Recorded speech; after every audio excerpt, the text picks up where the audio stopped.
By the end of today's episode, you'll know how to avoid the biggest mistakes actors make when shooting demo reel scenes, so your footage actually gets you auditions instead of wasting your time and money.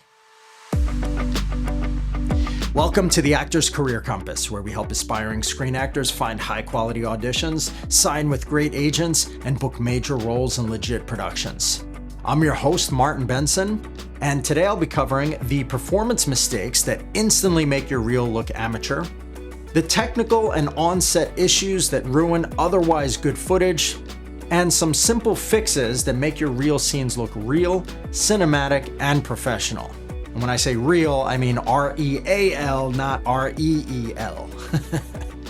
Now, if you're watching this on YouTube, I am coming at you from our Cinematic Studios CEO office set here. We shoot high-end footage for actors' reels. If you're interested, just visit cinematicstudios.com. That's scene, like you're shooting a scene, S-C-E-N-E, and then M-A-T-I-C, like the cinematic. So cinematicstudios.com. Now, if you're watching on YouTube, pause the video for just a second and drop a comment below. Tell me, what is the most awkward or cringy thing that you've ever seen in a reel scene? I'll personally reply to as many comments as possible, and the funniest one might even get featured in a future episode.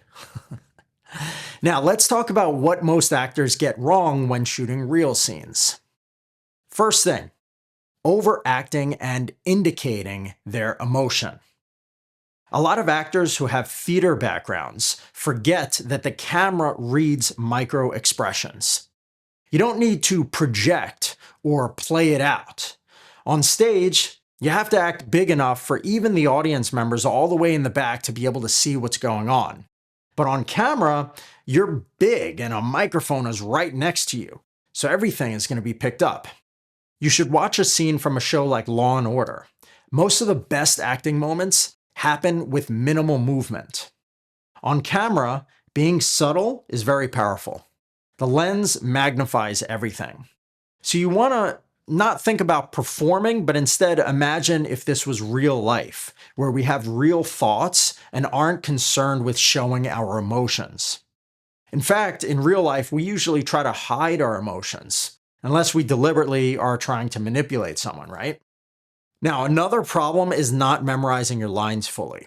When you're only half memorized, your brain is going to split focus. Half of it is going to be trying to remember what you're supposed to be saying, and only half of it, the half that's left, is going to be focused on performing. That's going to make it way harder to perform your best. You want to be off book before stepping on set. You should be able to run your lines while walking, cooking, or even brushing your teeth. Though maybe not out loud. That's going to free you up to actually listen and react, which is what makes the scene much more real. It's also going to allow you to take direction much better. Now let's talk about the technical and production mistakes. So, weak sound, right? Great acting means nothing if people can't hear you clearly. If you're shooting your own scene, more important even than the lighting and what the scene environment is having clear sound. You should use a lavalier microphone or a shotgun microphone. And don't shoot in a very noisy environment. Echoey sound is a dead giveaway of a low-budget production, even if the footage looks amazingly high quality and it has great lighting and you're on a professional set. So, I usually recommend just throw down some sound blankets or put some sheets up on the wall, anything that you can do to kind of get rid of that echo. Now, the next problem is, of course, if you have a bad scene partner or bad framing from the camera on you, okay? If your scene partner isn't giving you anything emotionally, your performance just isn't going to be that good. You should choose actors who can act. They're not going to upstage you. In fact, using a bad actor is a giveaway of a low budget project, right? Even if you're amazing, a bad scene partner is not going to make you look that much better. It's just going to make your footage unusable because the person who's watching it is going to automatically be like, well, this is clearly not a professional project since the other actor doesn't know what they're doing, right? So if that's the case, if you were in something or are shooting something and the other actor isn't that great, I might recommend that they get mostly edited out. Now, make sure that the camera is close enough to catch your emotion. Extremely wide shots, they can make really strong acting just kind of look a little bit boring. So definitely focus on close-ups or at least medium close-up shots. The next thing is scripts that don't serve you. Many actors pick scenes that are generic or just kind of boring, right? They don't have deep emotions and they aren't about interesting subject matter. It's better to pick material that has conflict and change, something that lets casting directors see your range within just 30 seconds.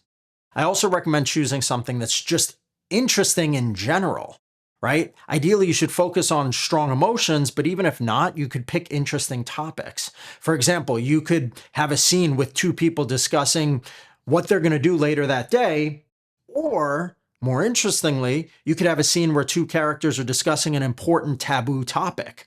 Which one is going to be more interesting for an audience to watch? You want your scene to capture and hold a casting director's attention, right?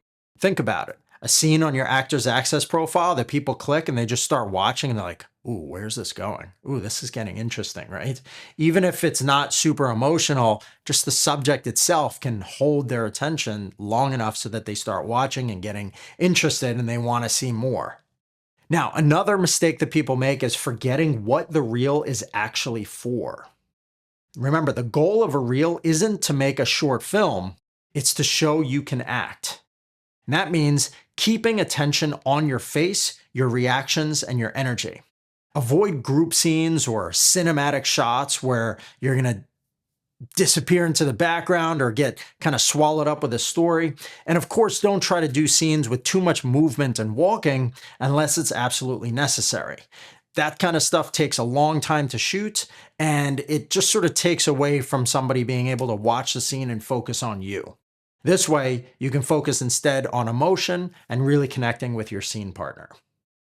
Now, at the end of the day, you want to underplay instead of overplay. You want to memorize your lines. You want to keep it cinematic but simple, prioritize sound, and choose scenes that highlight your types and are actually very interesting to watch.